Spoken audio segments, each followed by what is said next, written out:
guys, my name is Chitransh. I'm a web designer and I'll be helping you guys in making a professional website. And I'm sure once you are in for it, you will love coding. It's absolutely awesome. So let's start talking about some essentials in this tech world. So in this day-to-day life, we come across many digital platforms which ease our work by tons. Take it like Gmail, YouTube, Instagram, and many others.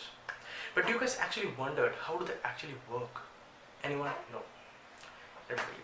It actually depends on the task that you are trying to achieve. For example, if you want to access some real-time social data for your research purposes, the best option that you should consider is a surveys website, because it allows you to post your questions and you will get feedback answers. Let me give you a brief introduction about the things we are going to do here.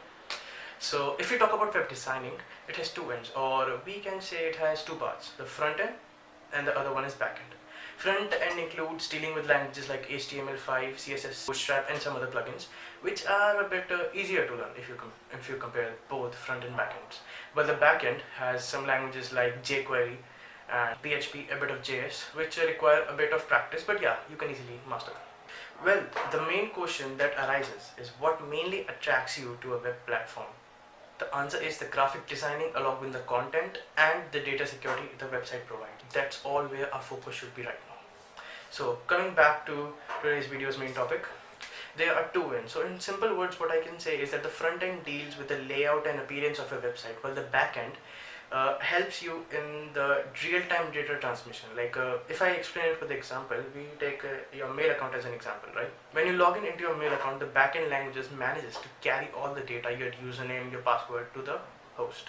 First, we will cover basic videos on HTML, CSS, and Bootstrap.